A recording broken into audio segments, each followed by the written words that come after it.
Rasulillah Sayyidina Muhammad ibn Abdillah wa ala alihi wa ashabihi wa azwajihi wa dzurriyyatihi wa ahli baitihi wa man tabi'ahum bi ihsan ila yaumil qiyamah.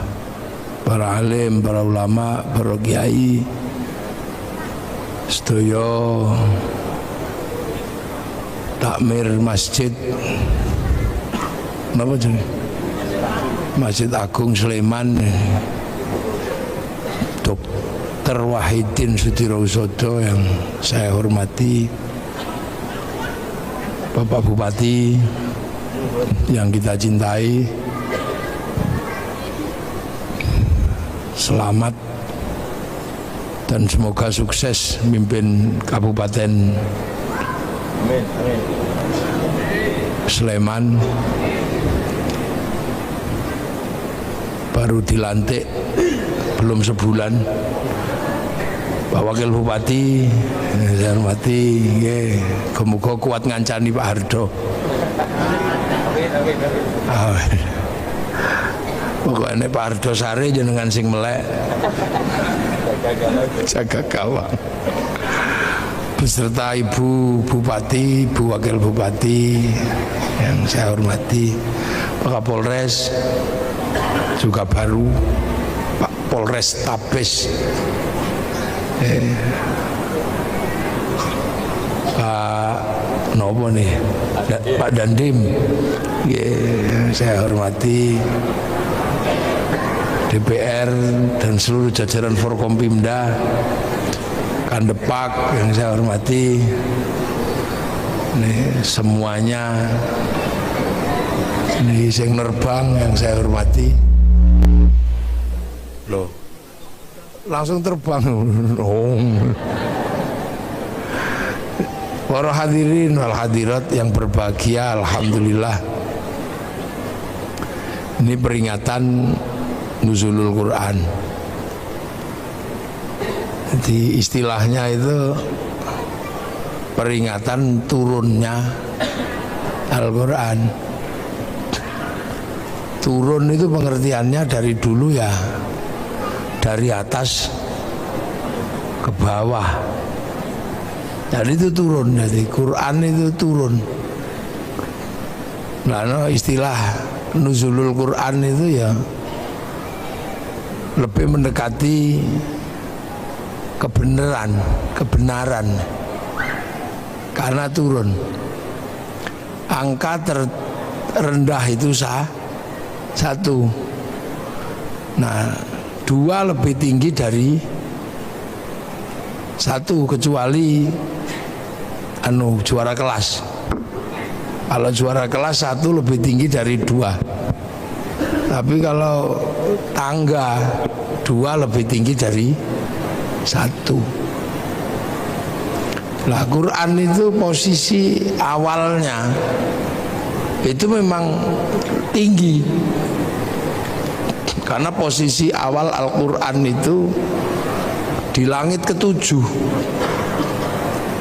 Jadi Al-Quran itu posisi pertamanya itu di langit ketujuh. Terus turun ke langit satu ini.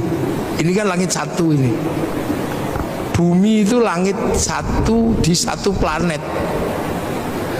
Langit satu itu isinya Merkurius, Venus, Bumi, Mars, Jupiter, Saturnus, Uranus, Neptunus, Pluto. Nggak tahu ini sudah dianulir apa belum Pluto ini. Dianulir jadi Neptunus, cuman sampai Neptunus. Itu dalam ilmu tata surya ini disebut galaksi Bima Sakti. Yang diantara planet di galaksi ini ada namanya Bumi. Nah, yang kita tempati ini Bumi. Itu adanya cuma satu. Bumi itu cuma satu. Makanya Allah selalu menyebut bumi itu ardun. Tapi ardun itu ada ruang yang lebih gede, namanya sama, langit. Nah, langit ini terdiri dari beberapa langit. Makanya jamaknya sama itu samawat, beberapa langit.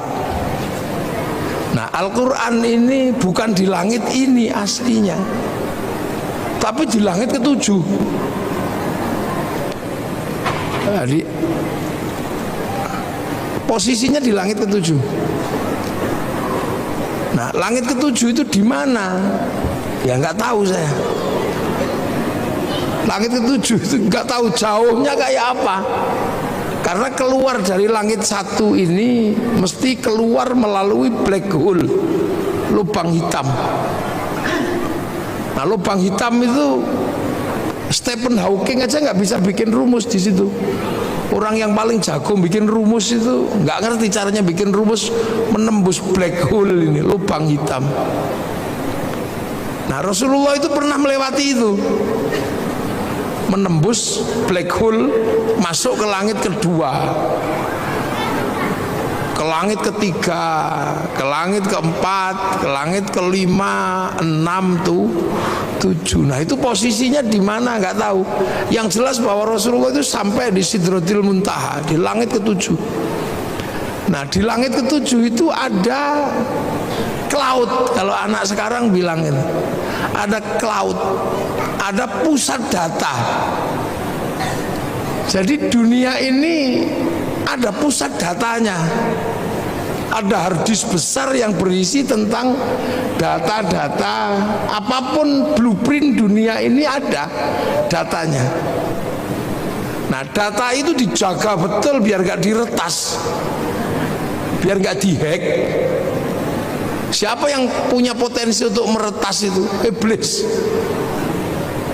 Makanya dijaga. Nah, karena itu sangat terjaga, cloud atau harddisk catatan-catatan dunia itu, maka itu disebut lauhil mahfud.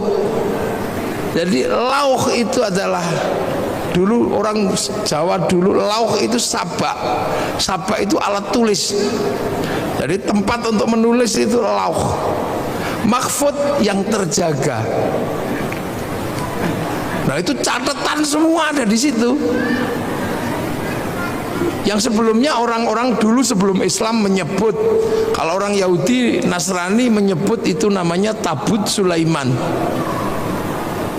Orang Yunani menyebut kotak Pandora. Nah, orang Jepang menyebutnya kantong Doraemon. Pusat data itu. Jadi ini kita berbicara tentang pusat data. Nah, Quran itu dari situ.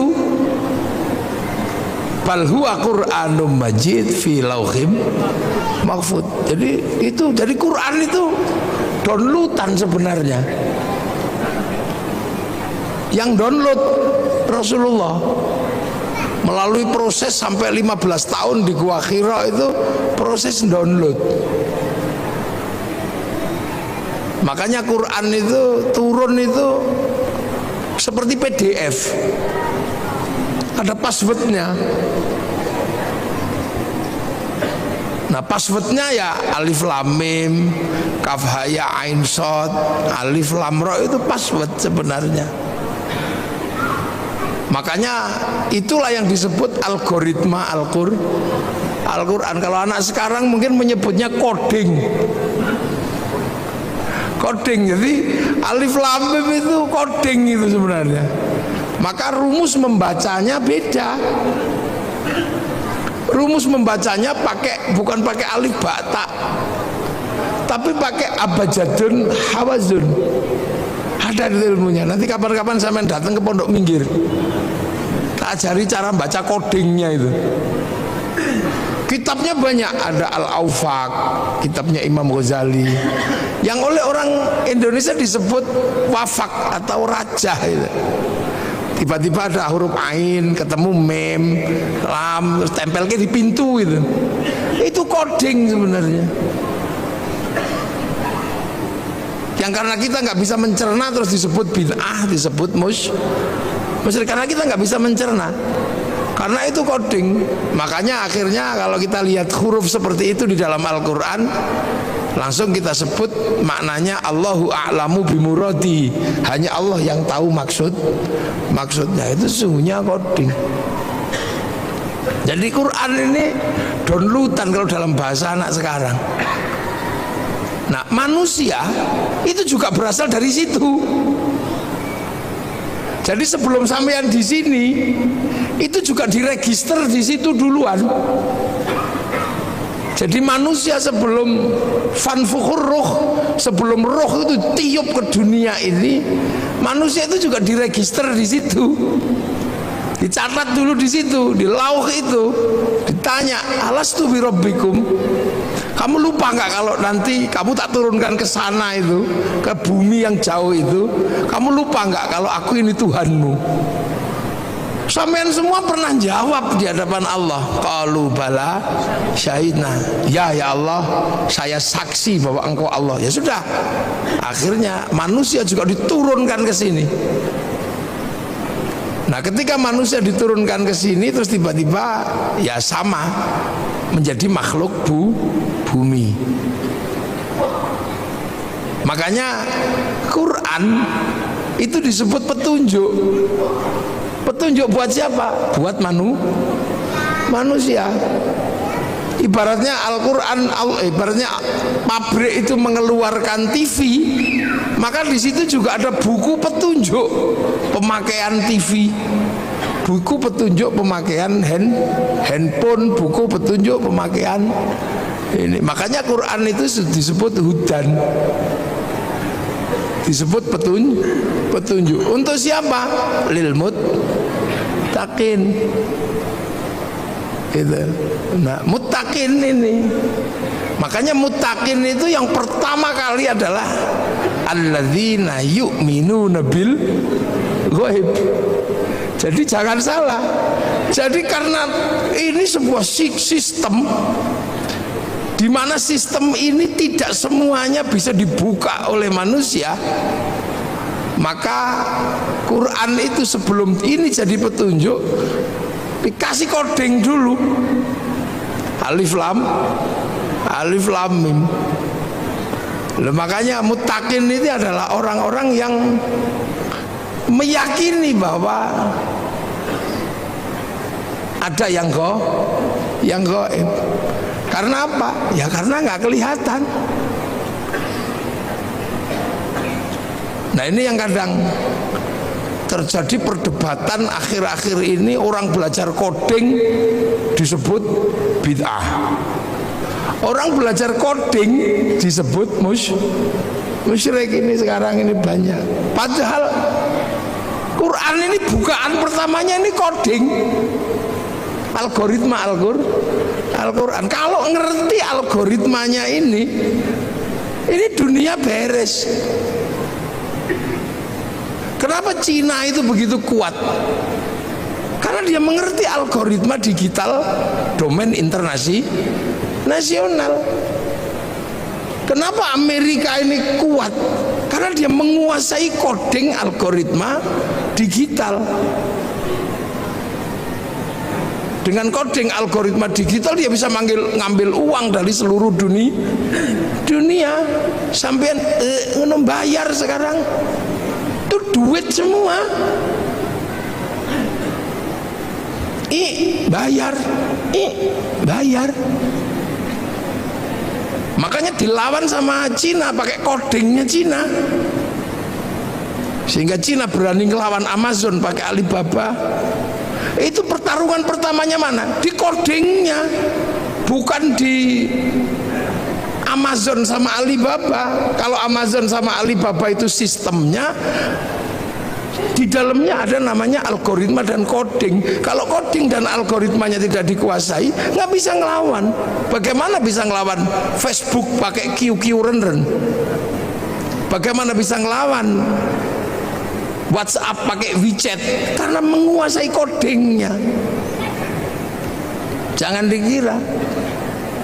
Makanya logam dunia pun pakai coding. Sampai kalau pernah belajar kimia itu kan codingnya ada. Oksigen pakai coding. Maka orang kalau ngerti coding oksigen, dia bisa produksi oksigen. Samator kenapa kuat? Dia punya coding H2O nya. Dia bisa bikin. Nah, sampean nggak bisa bikin, ya keluar kentutnya doang. Loh, ini coding, ini ilmu kekinian. Handphone itu bisa menghubungkan sini Amerika pakai coding. Satu coding algoritma, yang kedua coding logam. Ketika emas dipertemukan dengan ini loh, ini ki anak codingnya ngapain di sini nih. Makanya ora perlu kabel. Makanya laki-laki yang menguasai coding tentang perempuan bisa I love you tanpa harus berkata-kata. Loh iya. Makanya orang dulu kalau mencari coding itu puasa. Cinta perempuan kalau ditolak, cari codingnya. 3 hari 3 malam itu. Apakah pakai coding innahu min Sulaiman apa innahu bismillahirrahmanirrahim, atau pakai coding sun amat kaji hajiku jaran go yang kan gitu. Ini kita ini yang sekarang jarang sekali dibahas. Kenapa ya sampean selalu marah-marah itu? Yahudi dia menguasai codingnya, mempertemukan coding api dan coding air menjadi mesin.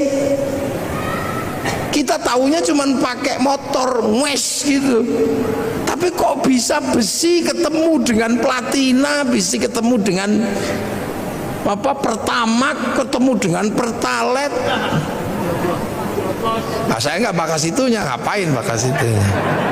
Itu bukan, saya nggak begitu, itu nggak, itu loh, tuh. Jadi jangan dikira. Ini yang kadang hari ini kenapa kemudian kita ini terlambat. Al-Quran kita selalu baca sebagai print out. Maka ketika Al-Quran kita selalu baca sebagai print out-nya, ya isinya hukum-hukum, petunjuk pemakaian. Tapi petunjuk pemakaian TV, kenapa TV bisa menyala? Itu ada codingnya di situ. Bagaimana gambar yang tidak kelihatan bisa diterima oleh TV yang lain? Itu coding. Logamnya masuk coding. Yang kebetulan ahli logam dunia itu adalah Nabi Daud, punya kitab namanya Zabur. Nah, kitab Zabur dan Nabi Daud itu masih dipegang oleh orang Yahudi. Makanya Yahudi yang menguasai coding logam dunia, dan hari ini dunia dikendalikan oleh logam. Maka wajar saja kalau Yahudi yang menguasai sistem teknologi dunia. Lu jangan dikira sampean ini coding semua di sini nih. Kok bisa besi so ngirim gambar gitu. Lah itu.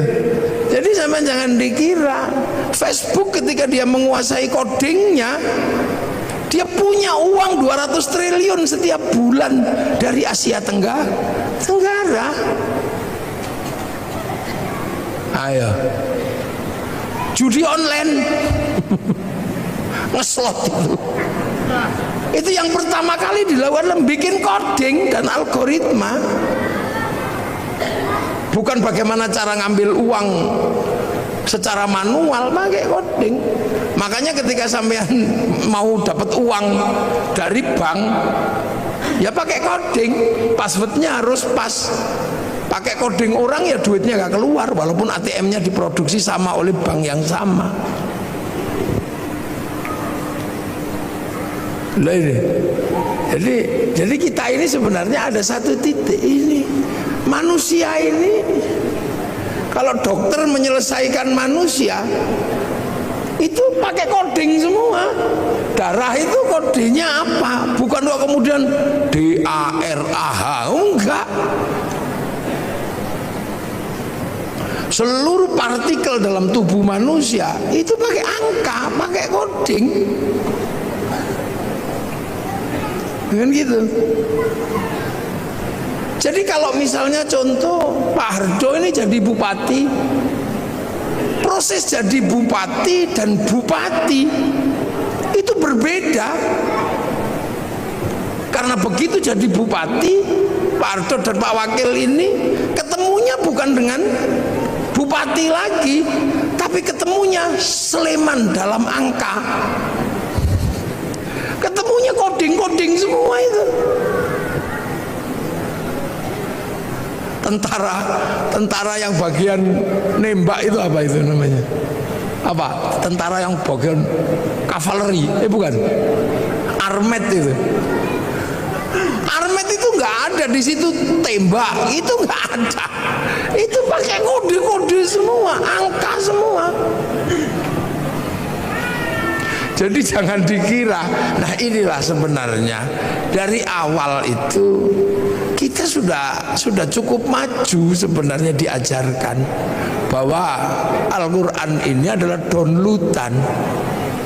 Nah manusia ini juga produk dari sana, sama-sama dari pusat yang sama. Makanya manusia ketika turun ke sini dikasih paketan kan, ada paketannya itu.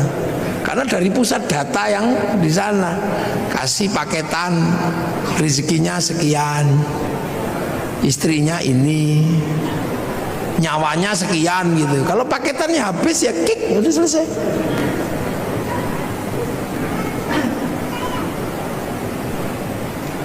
Gitu. Makanya pertama kali Quran itu Iqra. Bismi Rabbika, memperkenalkan sesuatu yang ada di luar manusia sebagai pemilik semesta. Jadi pemilik semesta, Ismu Rabbika, kamu baca atas nama Tuhanmu. Tuhan siapa? Belum.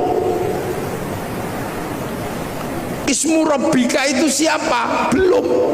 Masih berbicara tentang Rob, bahwa ada penguasa semesta dan kamu ada di semesta itu. Alladzi kholaq, yang bikin kamu. Karena waktu itu manusia nggak ngerti. Taunya bahwa manusia itu ya hadir dengan sendirinya. Apalagi di Arab kan, yang waktu itu ya taunya yang bikin manusia itu ya lantaran patung, tapi yang bikin ya tetap bapaknya kan gitu. Kalau nggak dibikin ya nggak keluar. Itu dia nggak ngerti bahwa ada semesta Tuhan, itu nggak ngerti. Makanya manusia pertama kali diajarkan, kamu harus tahu bahwa ada realitas universal, realitas mutlak, kalau di luar realitas parsial seperti kamu. Kamu ini realitas parsial, seperti realitas sapi, realitas ini. Tapi di balik itu semua ada yang mutlak. Nah itulah penguasa goib, pemilik goib itu. Yang kamu lihat karena kamu gak kelihatan, atau yang kamu nanti akan lihat tapi hari ini belum kelihatan. Akhirat itu goib karena kamu belum nyampe sana, nanti kamu akan sampai. Sederhana itu aja, ya sudah, kamu bawa, ada yang bikin. Yang kebetulan Rasulullah di Mekah. Karena orang Mekah waktu itu sudah nggak ngerti bahwa dunia dan seisinya itu ada pemiliknya. Karena Mekah itu lama ditinggal Nabi. Nabi terakhir di Mekah itu Nabi Ismail. Setelah Nabi Ismail pindah ke Filistin, orang Mekah nggak ngerti Nabi. Wis belas orang ngerti Nabi wong Mekah itu. Makanya disebut fatrah. Jadi nggak ngerti karena sudah lama ditinggal Nabi. Orang Sleman karena nggak pernah ditinggal kiai, ya tahu kiai. Makanya ketika kiai datang ya bupati aja nyambut. Karena Sleman tahu kiai, karena nggak pernah kosong semenjak Islam datang ke sini. Sleman ini selalu terjaga, sehingga selalu ada kiainya. Maka generasi kesekian pun masih tahu kiai. Gitu. Masih tahu ulama. Di Irian yang tidak pernah diajarkan tentang kiai, jangan pernah membayangkan mereka kenal kiai. Makanya kalau kiai datang ke sana nggak usah minta disambut, orang sana nggak ngerti karena nggak pernah ada kiai. Sering saya contohkan, mungkin kalau saya di sini orang tahu kiai, saya di Irian dikira tim pemburu babi, ya nggak usah marah. ya nggak usah emosi.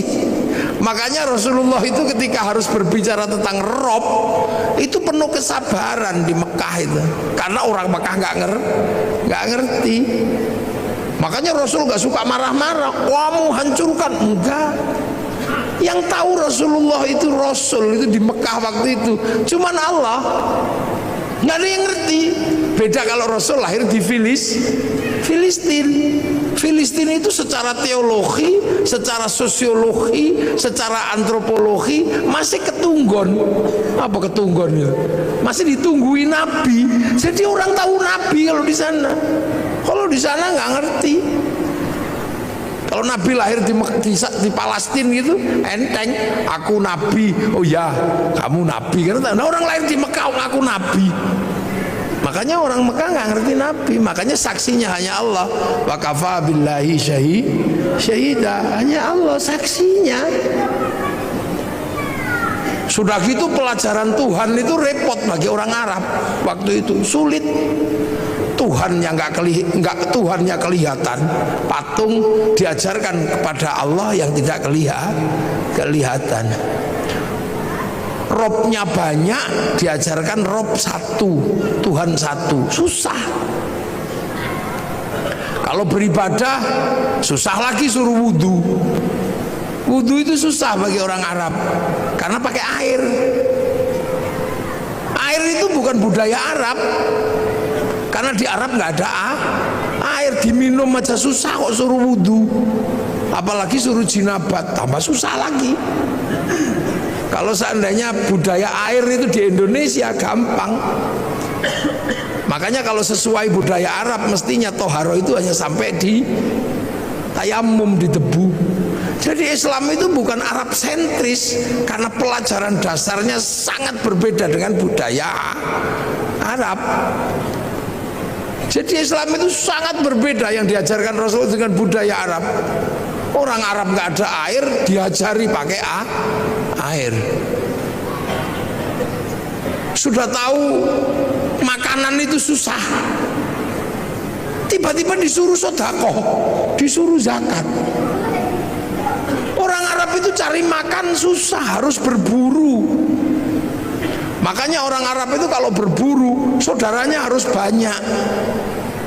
Kalau berdagang, kafilahnya harus banyak. Kafilah yang saudaranya nggak banyak, diajar sama kafilah yang mayoritas mate.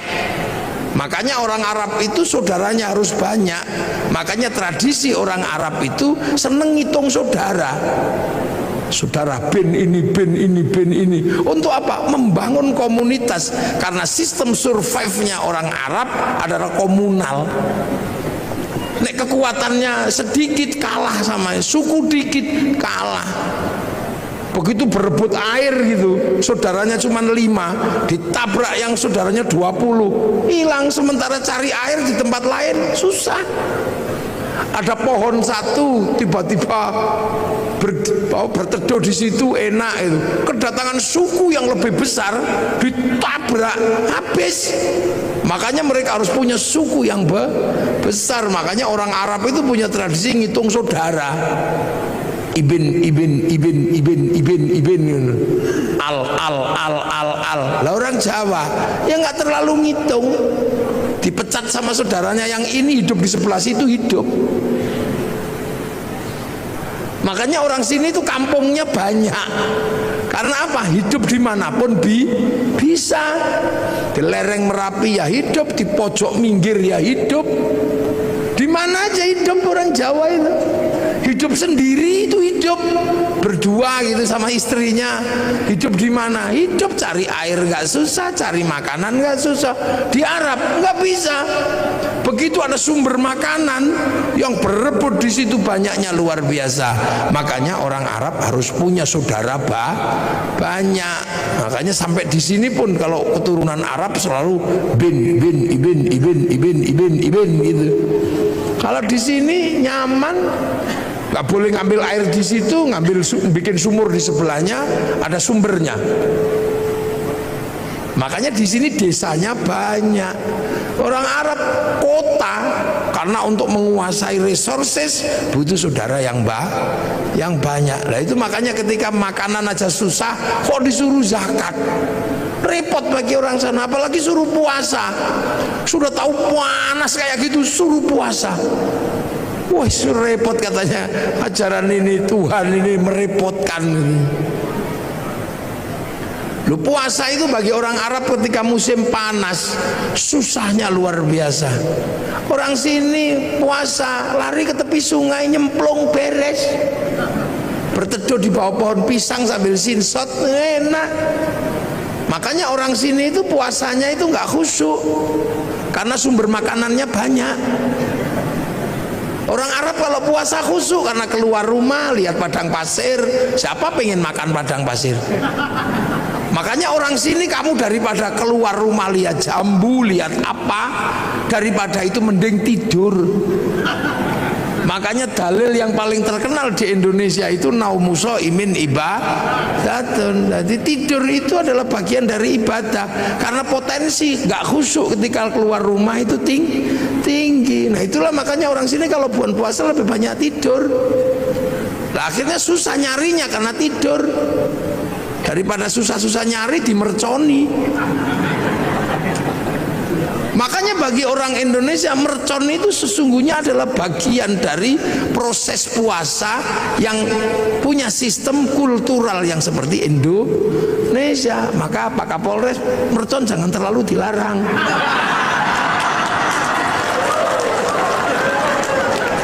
Loh ya kan, ada bagi lo ini budaya masing-masing sama. Orang Arab itu kalau zuhur asar satu-satunya tempat yang besar itu masjid, dan seneng berkerumun. Makanya setiap waktu sholat mengumpulkannya nggak susah. Nah orang sini di rumahnya nyaman, di sawahnya nyaman, sehingga waktu sholat lebih banyak tercecer di rumah, tercecer di sawah. Orang sana pasti langsung datang ke masjid.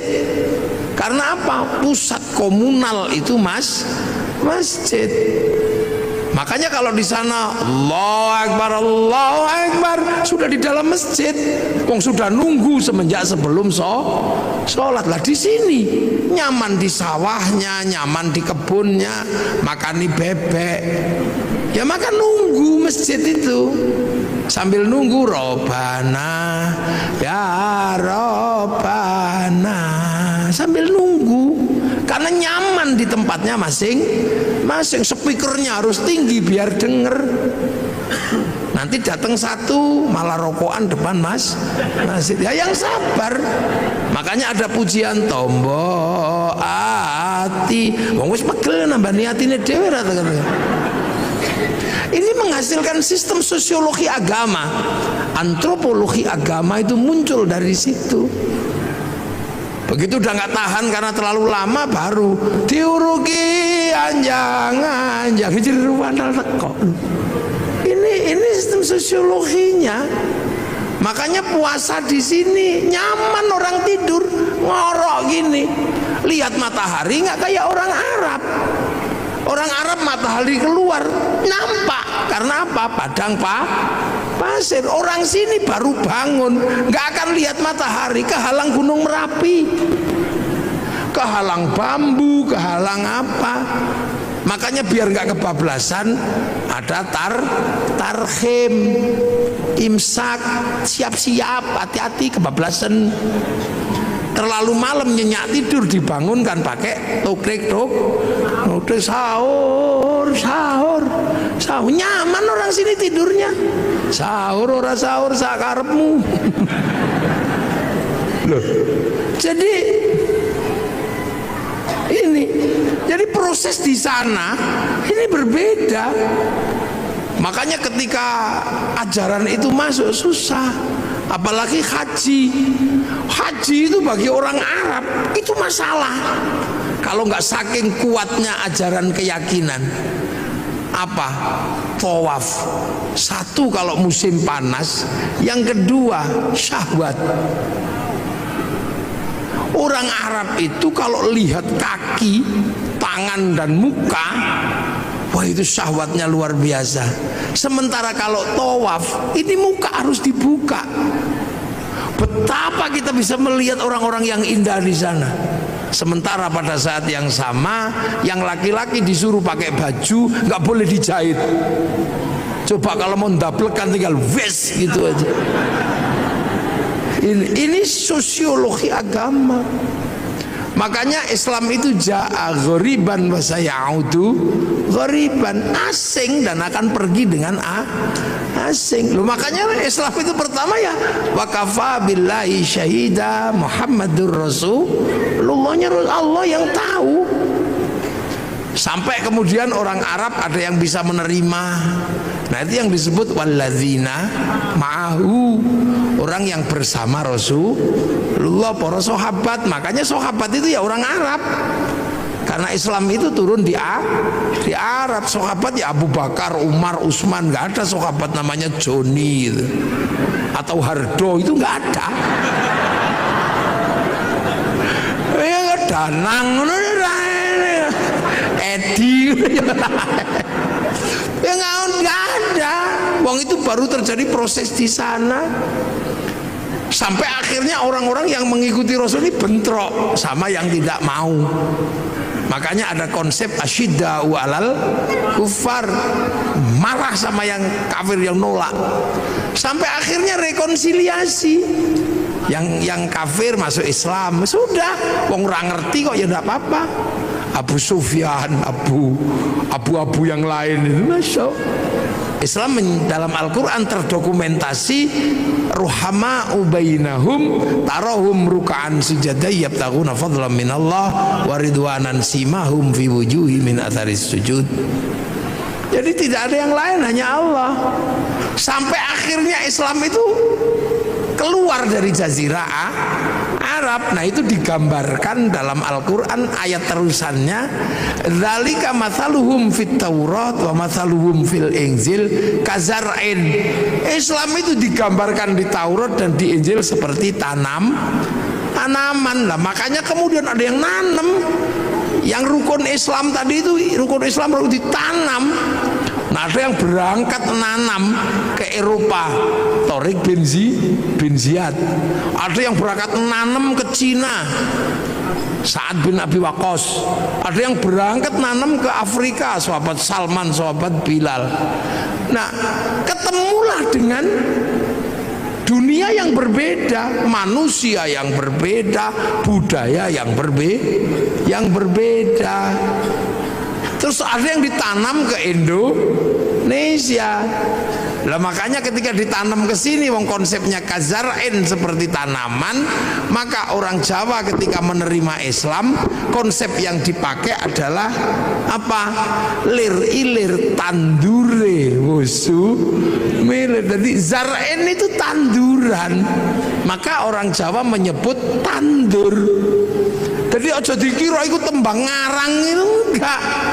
Kazar'in seperti tanaman. Mulane wong Jawa menyebutnya tandur. Lir ilir tandure wusu milir. Aja krucak-krucik to, Kang.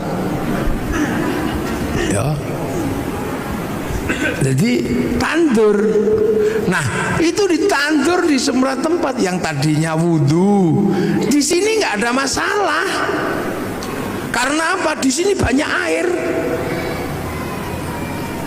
Itu sholat nggak ada masalah di sini, karena orang sini wis dari pelajaran dasar Tuhan itu juga nggak kelihatan. Tan kenoki noyongo ngopo laisa kamitslihi syai'un. Suruh puasa ya seneng orang sini, apalagi orang sini hobine poso. Karena dulu orang sini mengenal istilah upawasa. Upawasa itu nggak makan, nggak minum, nggak menyentuh perempuan, persiapan muksa. Makanya bahasa Islam syahrul Ramadan kok nggak makan, nggak minum, nggak menyentuh perempuan seperti upawasa, maka syahrul siam disebut bulan puasa karena ditanam di sini. Sholat ya ditanam di sini, sembahyang Allah tanam sini, pengiran Saya ini mestinya syaikhun ustadzun, tanam sini dadi kiai. Ya kudu trimo jejeran karo Kebo Kiai Slamet, tombak Kiai Pleret, musola langgar, Allah pangeran, malah ono sing ngarani sing ngecat Lombok. Ya itu biasa. Sampai hari ini sing teko dhisik Honda, ya walaupun R-King ya tetap disebut Honda, karena yang datang pertama Aqua, maka Ades pun ya rela disebut Aqua nasional disebut Sanyo, seluruh pembalut ya Softek. Ya ini karena ini namanya sosiokultur. Jadi jangan dikira agama itu tidak, karena dipakai manusia punya budaya, punya pengetahuan. Ya kan, begitu ditanam di sini orang nggak boleh lagi ribut masalah jenggot. Karena apa? Manusia sini rasnya Mongoloid. Ras Mongoloid tidak punya jenggot. Kalau ras Semit, bangsa Arya punya jenggot. Makanya sahabat dan orang Arab sampai sekarang masih punya jenggot seperti Nabi, karena bangsanya sama. Maka jangan ribut di negeri dengan ras tidak berjenggot. Sampai sekarang di Arab bisa nyuntur Rasul makan pakai 3 jari, bisa wong kurma. Lah tekan kene soto ya ndak bisa. Sampai sekarang di sana jubahan masih bisa, karena kultur dan geografinya masih sama. Orang sini pakai jubah ya nggak bisa nanam padi. Makanya jubah baju syar'i dipotong, potongan baju syar'i namanya syar'un. Orang sini nggak punya huruf ain, punyanya monggo potongo, maka syar'un jadi sarung, saruan jadi sarungan. Maka orang sini nggak perlu ribut masalah katok cingkrang, karena fleksibel. Sampai nek pengen cingkrang lintingan sing rodok dhuwur, nek pengen medun plotrokno beres. Makanya sarung itu adalah titik kompromi antar isbal. Lho mangkano enak di sarungan karo kathok. Nek kathok ra iso medun, ra iso munggah. Nek sarung iki plotrokno iso cincik sampai pas dengkul ya iso. Lho, ini titik-titik kompromi. Lho jangan dikira. Makanya ketika Quran dibaca di sana ya masih bisa. Zaman sahabat ya masih bisa baca Quran, wong muridnya Nabi. Tabiin ketika yang jauh dari Arab nggak bisa baca Quran, yang lungkek-lungkek kayak cacing itu nggak bisa. Makanya terus tahun 65 Hijriah Quran itu dikasih titik-titik. Itu anyar itu. Nun ada 1 titik di atas, ba ada di bawah, tak 2. Itu zaman Abul Aswad Ad-Duali tahun 65 Hijriah. Disebar lagi bangsanya beda, titik-titik gak cukup, dikarokati fathah kasroh dhamma. Itu yang kasih namanya Syekh Khalil bin Ahmad Al-Farohidi tahun 150 Hijriah. 100 berapa? 140-an lah setelah Nabi meninggal. Dibaca orang yang berbeda suku lagi, nggak bisa, lidahnya beda. Orang Jawa alhamdulillah ya alkamdu, nggak punya hak, punyanya Hono Coroko. Robbil alamin, robbil ngalamin, wudu wulu, mardiyah marliyah, salam takzim, salam taklim. Itu ada wadduha, keluarnya wadduhai, itu mereka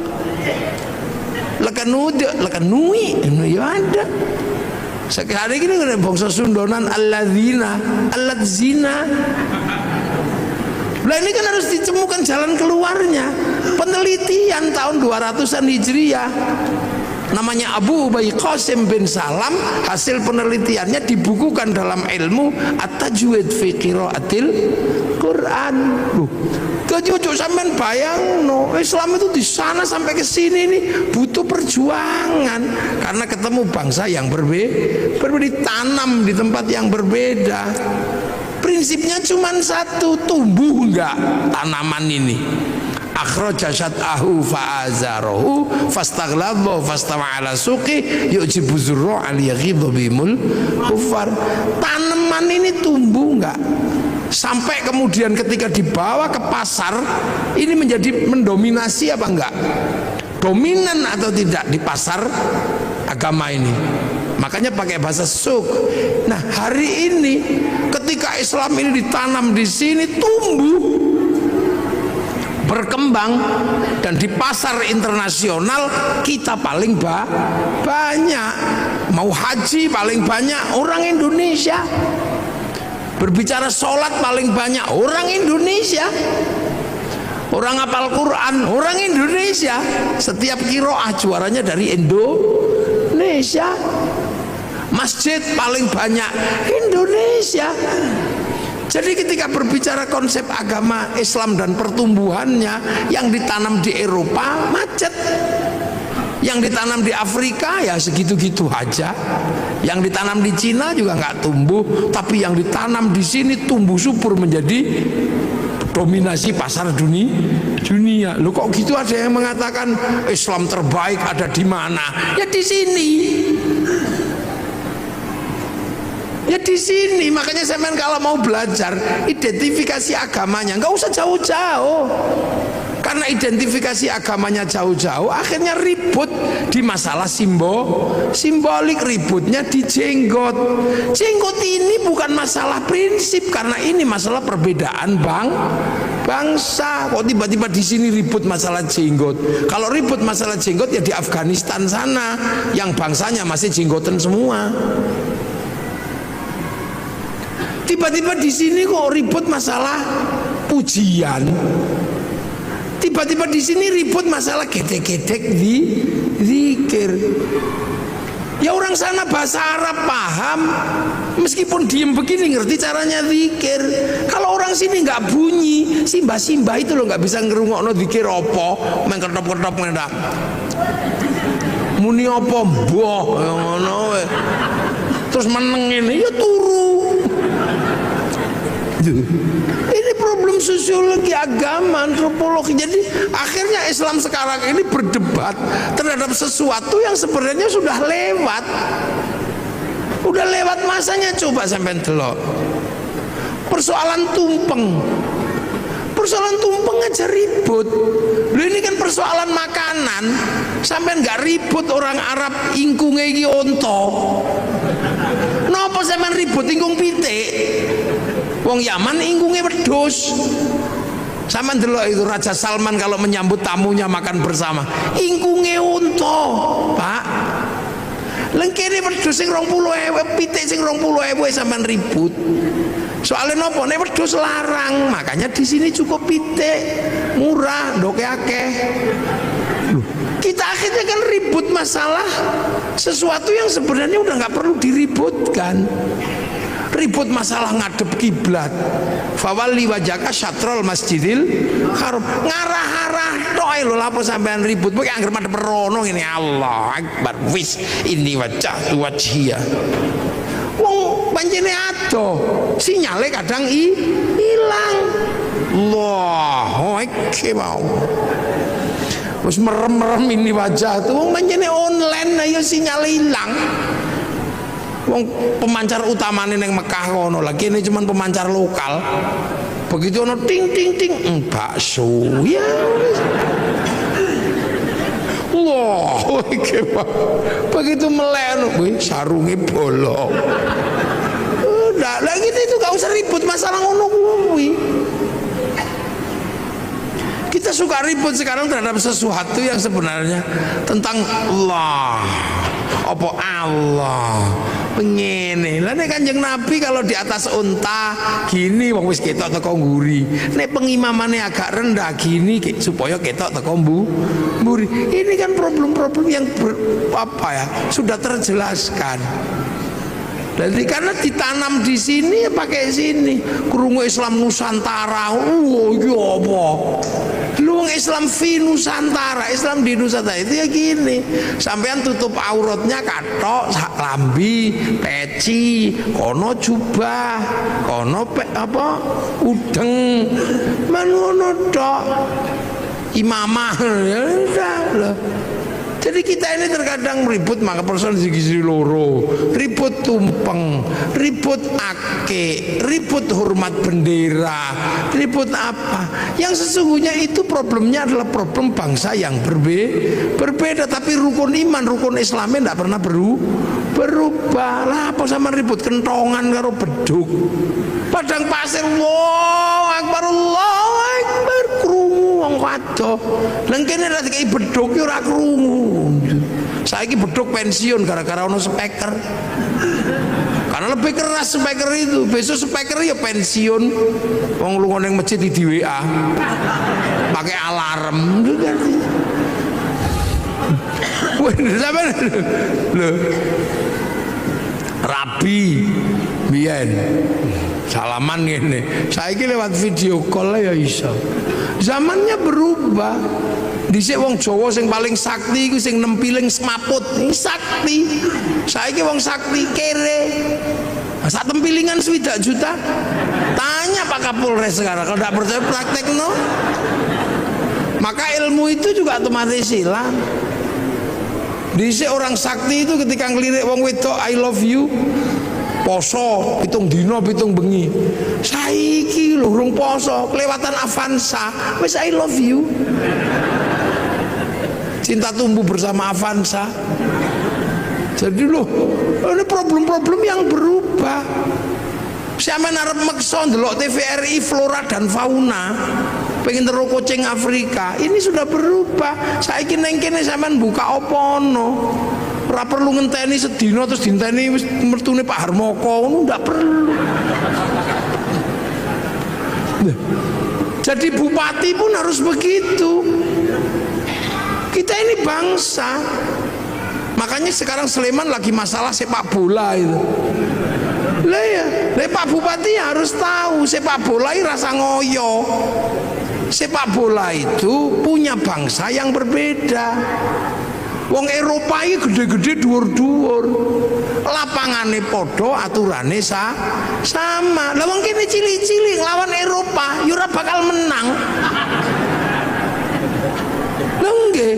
Akhirnya agar imbang naturalisasi. Loh, basket ya nggak usah kita ngejar terlalu terhadap basket. Menang karo NBA ya mokal. Wong kono 2 meter seprapat nah kene mung 170. Kene mencolot nggak yo kena udel. Ya coba. Ya maka Sleman ini yang menggalakkan olahraga yang mungkin bentek mungkin. Lu sekarang sepak bola itu kalau nggak naturalisasi, ya mesti kalah. Wong-wong cilik peli ngono gini kalah. Itu olahraga internasional, standarnya sama, aturannya sama, manusianya berbeda. Ayo kondi, kon menang. Tinju kok musuh Mike Tyson ya disamplok ya pingsan dewe. Maka kayak Cina ketika mau memenangkan sepak bola, yang dipikir pertama kali cuma satu, cari orang 20 laki perempuan yang tingginya 170 dinikahno anake 2 meter. Loh itu cara pertama. Jepang juga sama, mempersiapkan generasi yang tinggi. Nah ini naturalisasi. Yontek duwe monggo bayar.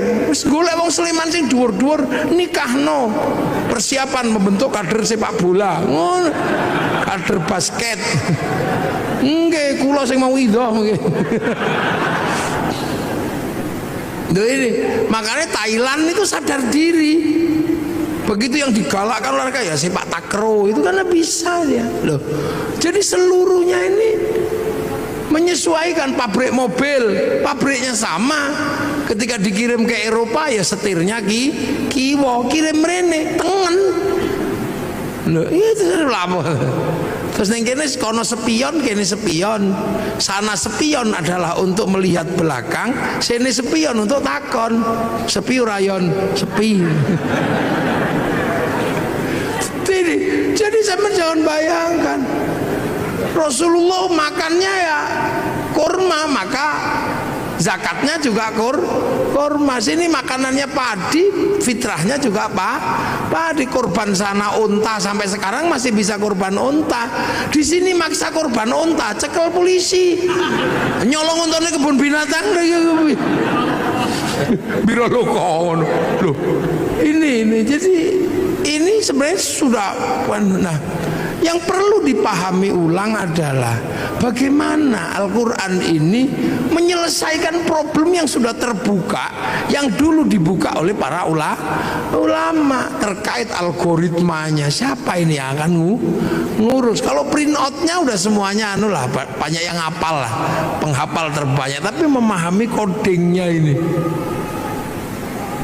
Karena manusia sama-sama dari sana, Quran dari sana.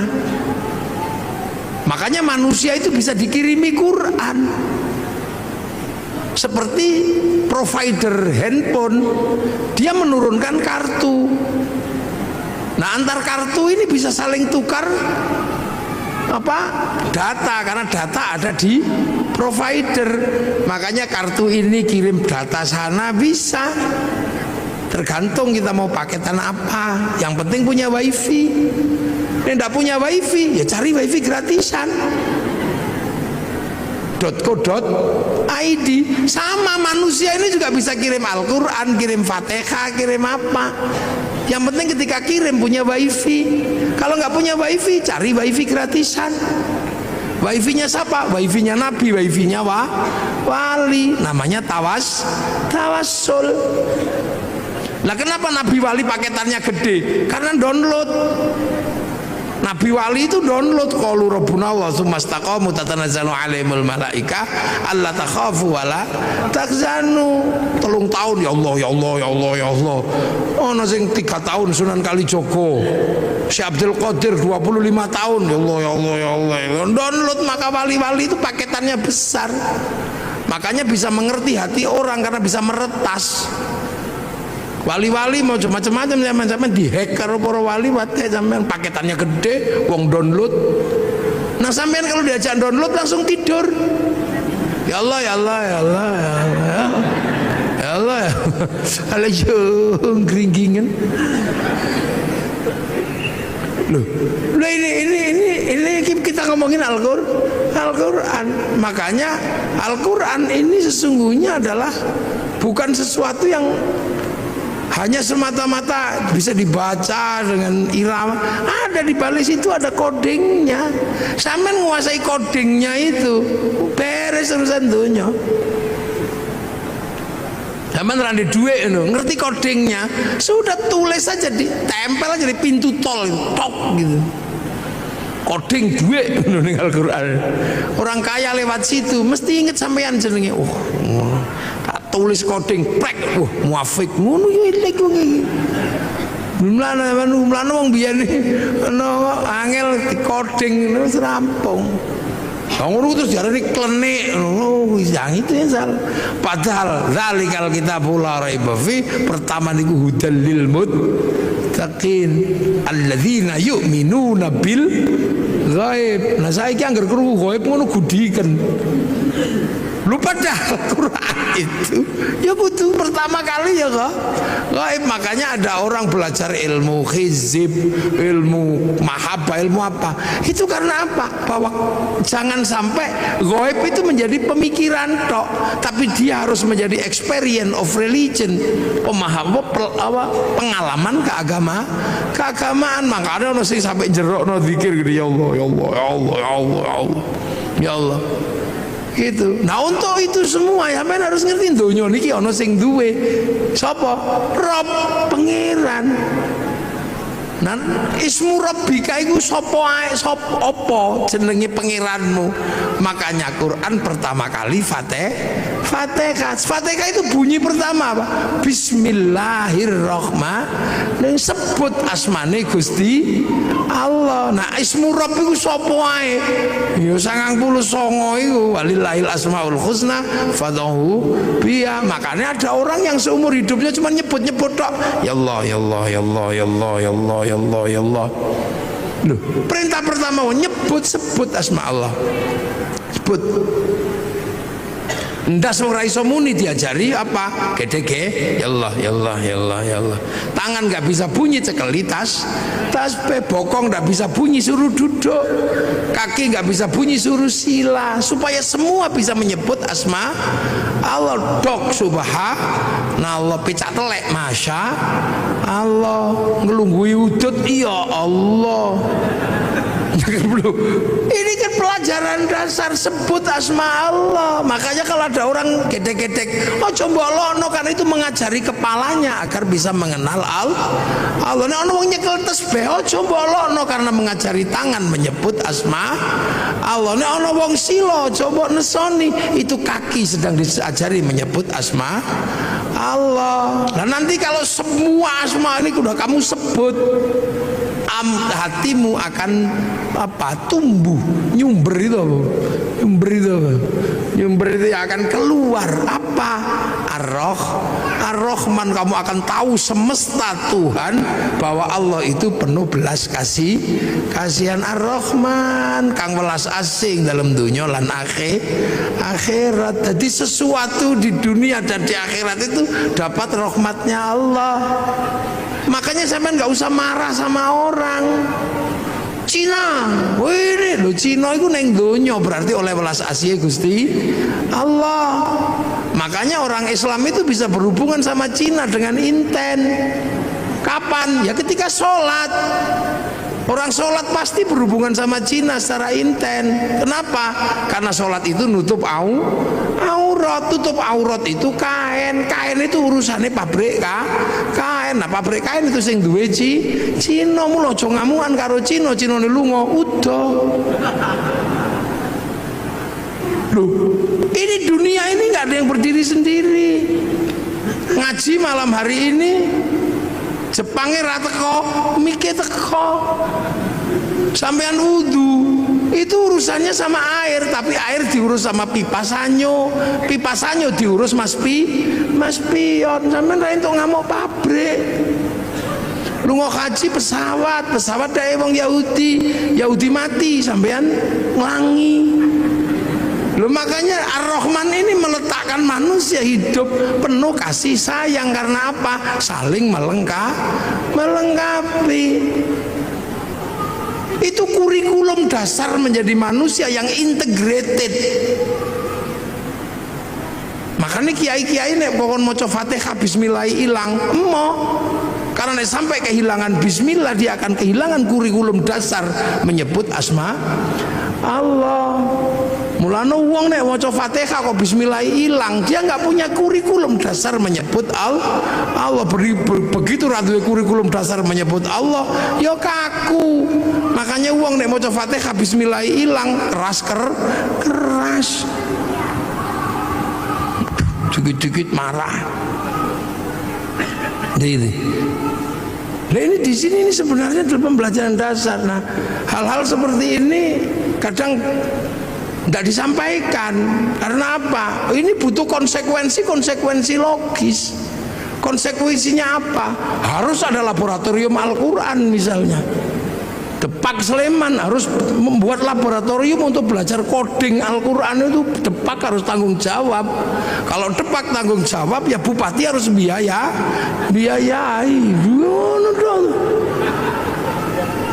Kementerian Agama membiayai ini untuk apa?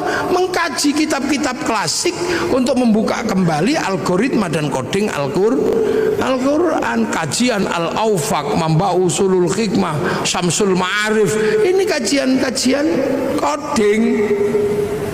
Saya tahu seperti ini, kenapa coba? Belajar dari mana? Dari anak saya yang kecil. Angger dina Rebo belajar coding. Oh lah kok sama dengan sing tak pelajari mbiyen. Cuman ini coding digital, sing tak pelajari mbiyen coding Al-Quran. Dulu saya belajar tentang abjadun hawazun ini. Ono wedhus kok ngangel di kongkon manak templeki mbek ngono, rong dina meteng. Lha iku nek wong tau mono ngerti. Wong ra manak-manak ngono dikai coding wetenge templeki pluk ngono. Oleh 2 wulan ngono wis mandeg. Lha iku mbiyen makane kan ada raja-raja itu coding sebenarnya.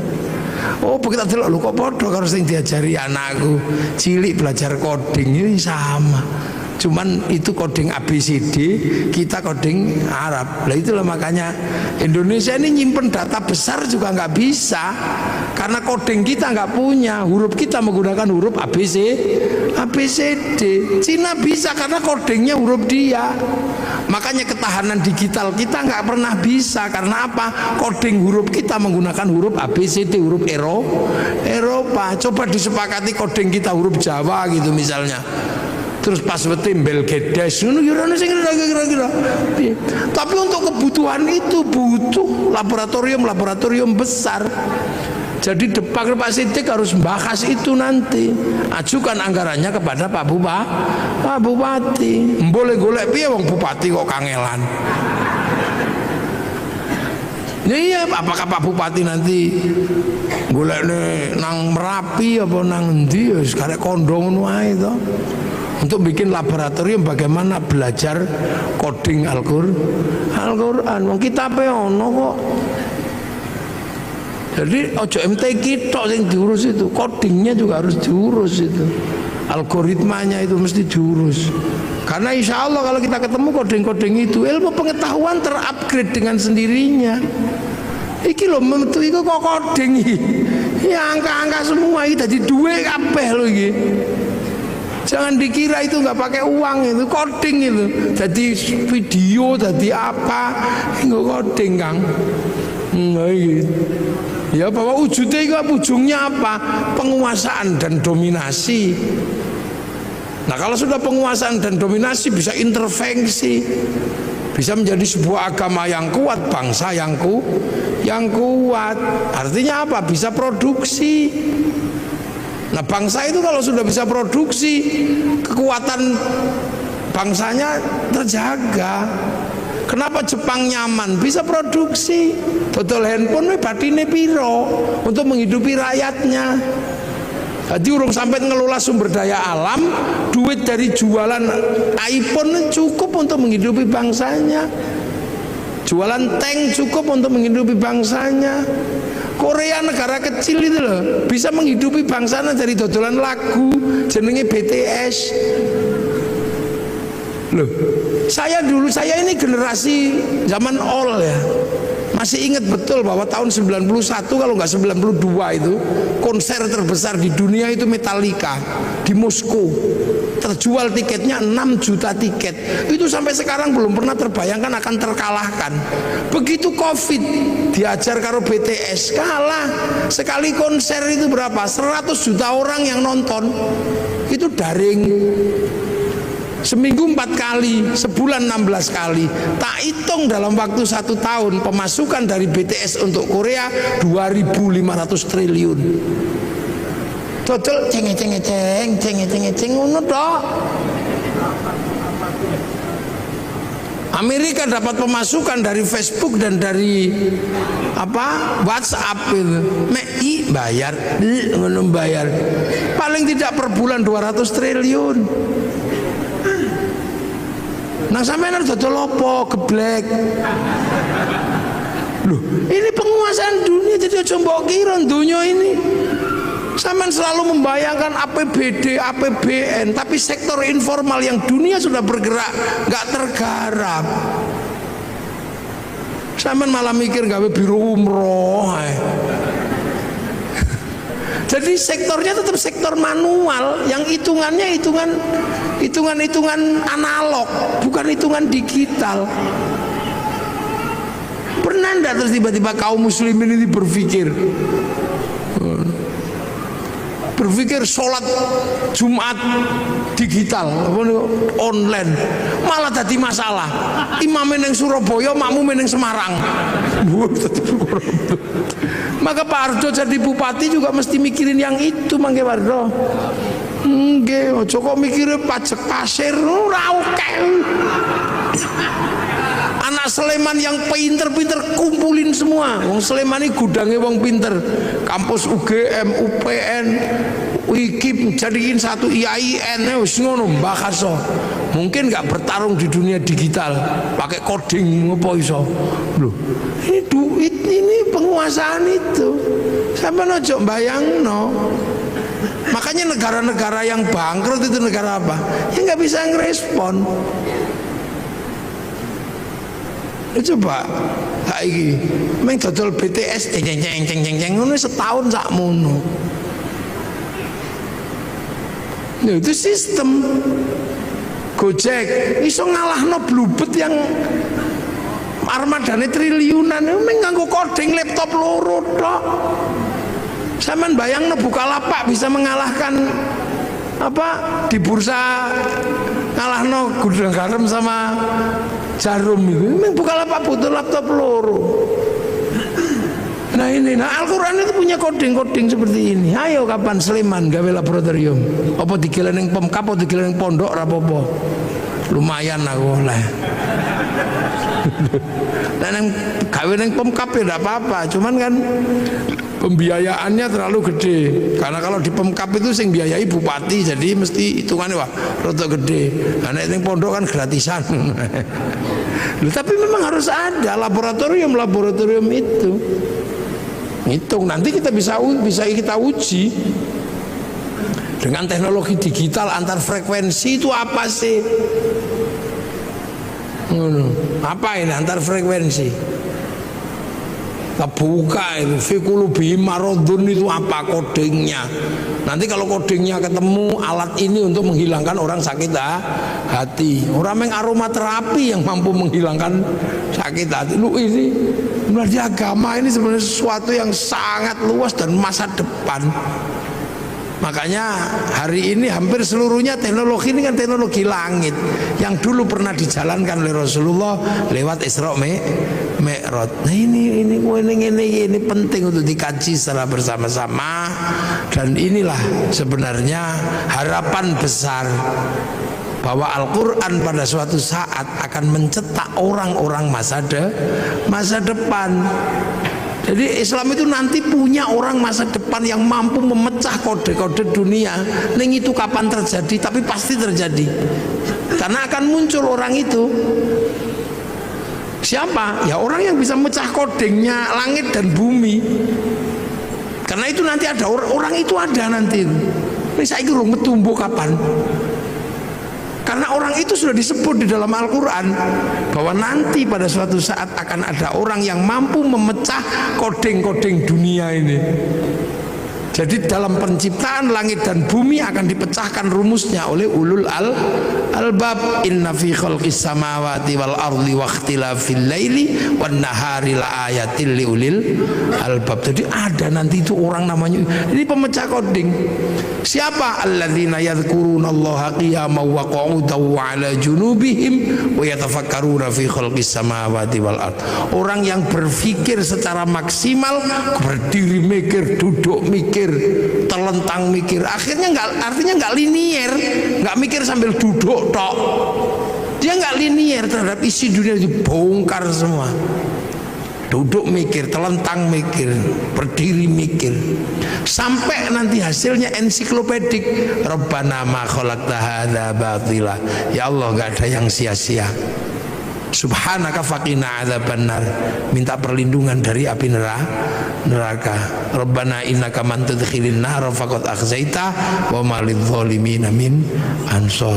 Rabbana innana sami'na munadiyan yunadi lil iman an aminu bi rabbikum fa amanna. Rabbana faghfir lana dzunubana wa kaffir 'anna sayyi'atina wa tawaffana ma'al abrar. Rabbana wa atina ma wa'adtana 'ala rusulika wa la tukhzina yaumal qiyamah innaka la tukhliful mi'ad. Ini orang-orang masa depan. Jadi Islam ini agama masa depan. Hari ini yang sudah memecah koding-koding besar itu Taurat dipecah kodingnya, Injil dipecah kodingnya. sehingga pergerakan Injil, pergerakan Taurat yang ke arah barat mampu membangun peradaban Eropa yang sedemikian gede. Nah, Al-Quran ini bergeser ke timur, ke sini. Sanggup nggak kita memecah koding-koding besar itu sehingga menjadi bagian dari problem solving untuk bertarung di dunia masa depan. Semoga kita semua masih menangi zaman itu. Syukur-syukur di kehidupan ini generasi itu akan muncul dan kita menjadi bagian dari perubahan besar nuzulul Quran. Al-Fatihah. Rabbil alamin arrahman arrahim maliki yaumiddin iyyaka na'budu wa iyyaka nasta'in ihdinas siratal mustaqim siratal ladzina an'amta 'alaihim ghairil maghdubi 'alaihim waladdallin amin. Bismillahirrahmanirrahim alhamdulillahi rabbil alamin hamdan na'imin hamdan syakirin hamdan yuwafi ni'amaka fi mazida ya rabbana lakal hamdu kama yanbaghi li jalali wajhikal karim wa 'azimi sultanik. Allahumma iftah 'alaina futuhal 'arifin Allahumma iftah 'alaina futuhal 'arifin Allahumma iftah 'alaina futuhal 'arifin bi hikmatika wansur alaina rahmatak wa dzakirna wa nasina dzurriyyatika ya Allah ij'al auladana dzurriyyatan minal khair al ibadal Qur'an wa sunnah qiyamah wa rasul maqasidana maqasid akhirah wa rasul rizqan halan bi nasna abaina ummatina bi syekh masal jamil masyayikh al muassis Sulaiman ya Allah maghfir lahu marhamhum wa fa'anhum Allahumma la tahrimna ajrahum wa tabdil ba'dhum fi al Allahumma ij'al qabrana tabaradil jinan Allahumma ij'al madran jamil qubur min rahmat rasulullah bi aqlana al-rijal rabbika radiyatan mardiyah wa adkhilna fi ibadati jannati rabbana atina bid dunya hasanah في الآخرة حسنة وقنا عذاب النار صلى الله على سيدنا